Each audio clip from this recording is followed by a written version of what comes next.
नमस्कार मित्रों, जय मां Bharati. Beyond the history YouTube channel में आप सभी का फिर से स्वागत है। दूसरी और चौथा हवाई जहाज पुराने टर्मिनल की ओर आ गया। अंधेरे में ही यात्रियों को हवाई जहाज में ले जाया गया। जैसे ही विस्मय और अति आत्मविश्वास से अभिभूत इजरायली नागरिकों ने सैनिकों को गले लगाना, रोना, प्रार्थना करना, आभार और कृतज्ञता व्यक्त करना शुरू कर दिया कि तुरंत इजरायली सैनिकों ने नागरिकों पर काबू पा लिया। अंधेरे में गिनती करने पर पता चला कि 106 की जगह 102 ही यात्री थे। उसमें 4 यात्री कम थे। 74 साल की डोरा ब्लोच नाम की एक महिला भी लापता थी। बीमारी के चलते उन्हें कंपाला के मुल्गो अस्पताल में भर्ती किया गया था।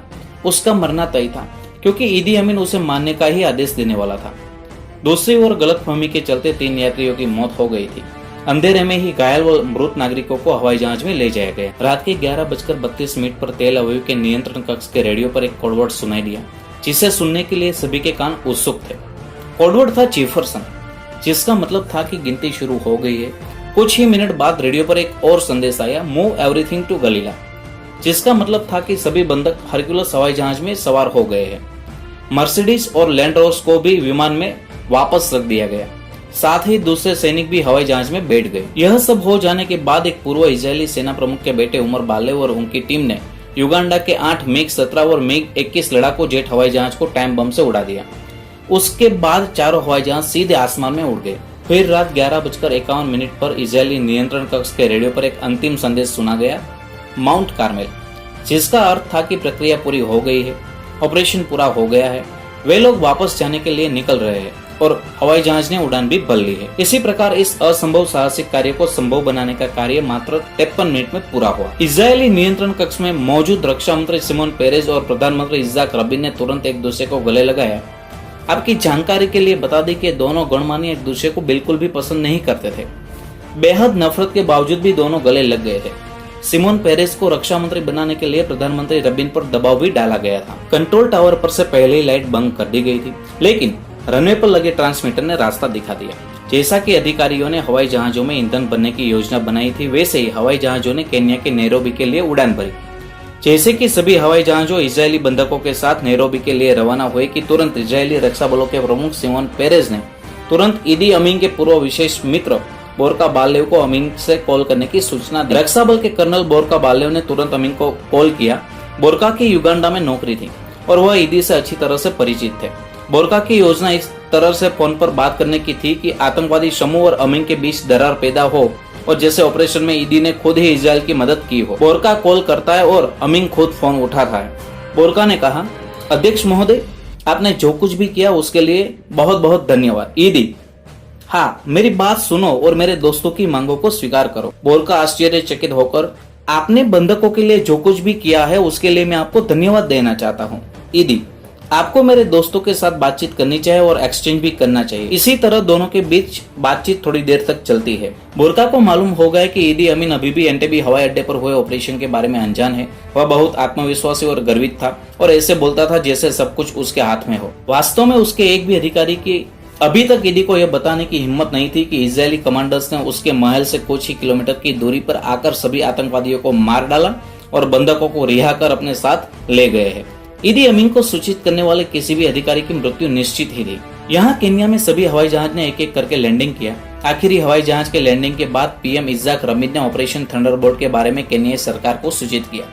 वहाँ ईंधन की एक नई आपूर्ति को भी पुनर्व्यवस्थित किया गया था।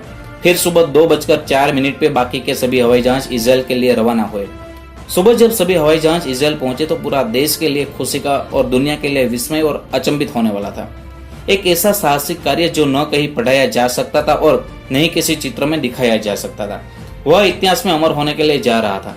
इजरायली योद्धाओं को उस इतिहास को रचने में लगा सिर्फ 53 मिनट का समय। साथ ही 4 जुलाई 1976 को लाखों नागरिकों के बीच 2 विमानों के आने के बाद जो दृश्य हुए उन्हें शब्दों में बयां करना नामुमकिन है।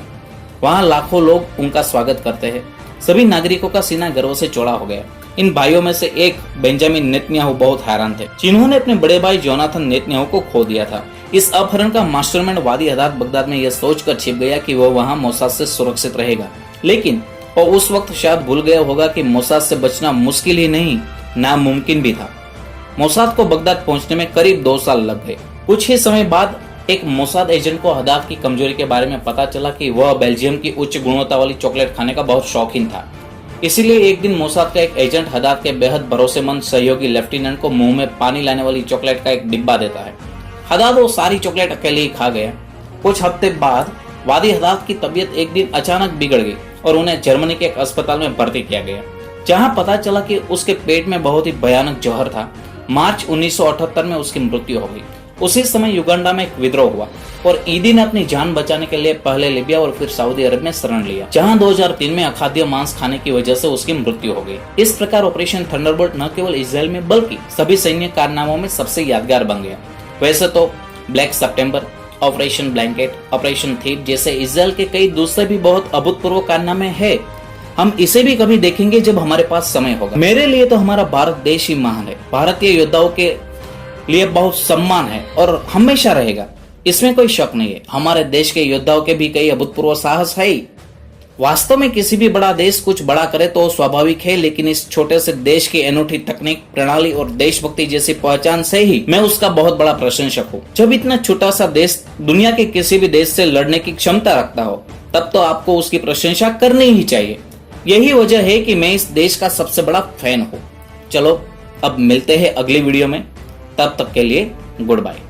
इसी के साथ बियॉन्ड द हिस्ट्री चैनल की टीम की ओर से आप सभी को जय हिंद, जय भारत, वंदे मातरम, भारत माता की जय, इंकलाब जिंदाबाद।